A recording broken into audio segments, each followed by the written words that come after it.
Yang ke-19, bagaimana sikap kita terhadap mereka yang berdosa? Saya bacakan Galatia 6 ayat 1. Adalah sebuah tanda penting lainnya tentang keadaan kerohanian kita.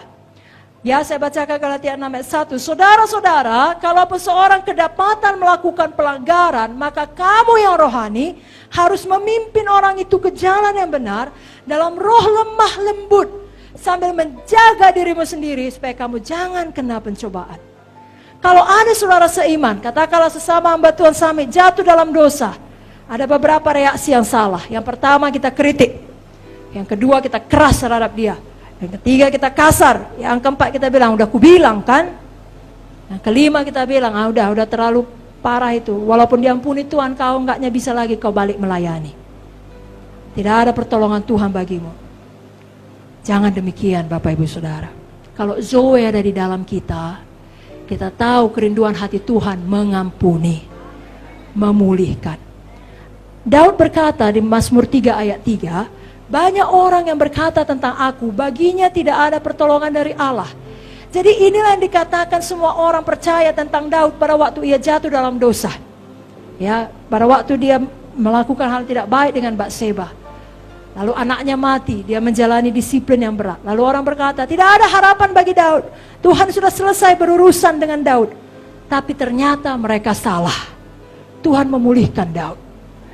Dan Tuhan tidak mengangkat kembali janjinya yang berkata bahwasanya tahta keturunan Daud akan kekal selamanya. Dan dari Daud akan lahir juru selamat. Tetap lahir. Makanya Kristus disebut anak Daud. Saudaraku,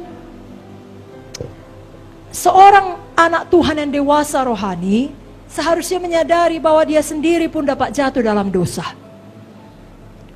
Dia telah belajar untuk menjadi peka terhadap pergumulan dan pencobaan yang menimpa semua orang. Dan dia bersyukur karena kasih karunia Tuhan, dia tidak seperti itu. Dia tidak demikian. Kalau bukan karena kasih karunia Tuhan, kita pun bisa sama seperti mereka. 1 Petrus 1 ayat 5 mengatakan, kamu yang dipelihara dalam kekuatan Tuhan karena imanmu, sementara kamu menantikan keselamatan yang telah tersedia untuk dinyatakan pada akhir zaman. Kalau kita tetap keras, kita tetap mengkritik saudara kita yang jatuh dalam dosa, itu berarti kita pikir kita sangat kuat, kita tidak mungkin jatuh dalam dosa yang sama. Apa itu? Udah hamba Tuhan najis, kalau aku takkan bisa seperti itu. Jangan demikian. Saudara bisa tidak seperti itu bukan karena kekuatan saudara, karena kasih karunia Tuhan. Kalau kita tetap keras, itu berarti kita tidak peka terhadap penderitaan yang dirasakan oleh orang lain. Kita mau menggosipkannya, padahal seharusnya kita berbelas kasihan. Sakit dia tuh karena ini. Begini dibuatnya, makanya itu menimpa dia. Nggak ada baiknya, itu bukan Zoe. Itu ucapan yang membawa kematian, nggak ada baiknya. Berikanlah ucapan-ucapan yang membawa pemulihan. Kalau kita tetap keras, berarti kita nggak punya hal penting untuk dikerjakan. Pak Munte selalu bilang, itu yang sibuk ngurus hal cimik-cimik, tidak punya visi. Saudara harusnya punya visi besar untuk hidup saudara, hidup anak-anak saudara, untuk sidang saudara. Saudara tidak mengurusi orang-orang yang jatuh dalam dosa, lalu menghakimi mereka. Kerinduan Tuhan adalah memulihkan. Bila kita termasuk orang yang cepat sekali menghakimi, kita perlu bertobat sungguh-sungguh. Itu bukan hatinya Tuhan. Hatinya Tuhan lagi-lagi selalu mau memulihkan dan memberi kesempatan kepada orang untuk bertobat. Saudaraku, mari kita jadi orang baik, bukan orang kejam terhadap orang yang jatuh dalam dosa. Orang baik itu bagaimana? Saya bacakan Kisah 4 ayat 36. Kisah Para Rasul 4 ayat 36. Dan Kisah 11 ayat 22 sampai 24. Saya bacakan dulu Kisah 4 ayat 36. Demikian pula dengan Yusuf yang oleh rasul-rasul disebut Barnabas. Artinya anak penghiburan, seorang Lewi dari Siprus. Ayat yang berikutnya Kisah 11 ayat 22 sampai 24.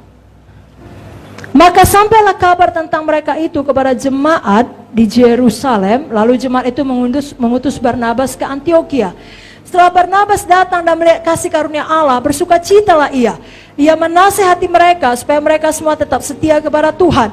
Karena Barnabas adalah orang baik, penuh dengan Roh Kudus dan iman. Sejumlah orang dibawa kepada Tuhan. Jadi nama sebenarnya tadi kita baca di dalam kisah 4, Yusuf. Kenapa disebut Barnabas? Dalam bahasa Inggris, anak penghiburan, son of encouragement. Encouragement datang dari kata paraklesis. Asal mulanya parakletos.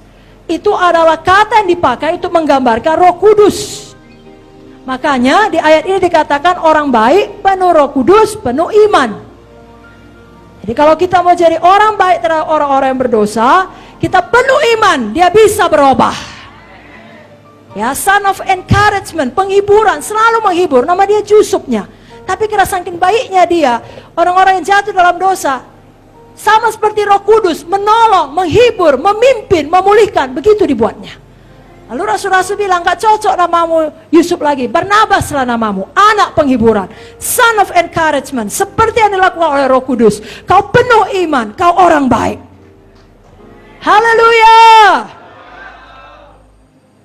Tapi besar kali dosanya, bagaimana dia dipulihkan? Bisa, Tuhan pun berkata dia mengampuni, kita pun mengampuni, bahkan 7 kali 70 kali. Amin saudara. Saya bacakan satu ayat lagi mengenai 2 Korintus pasal yang kedua.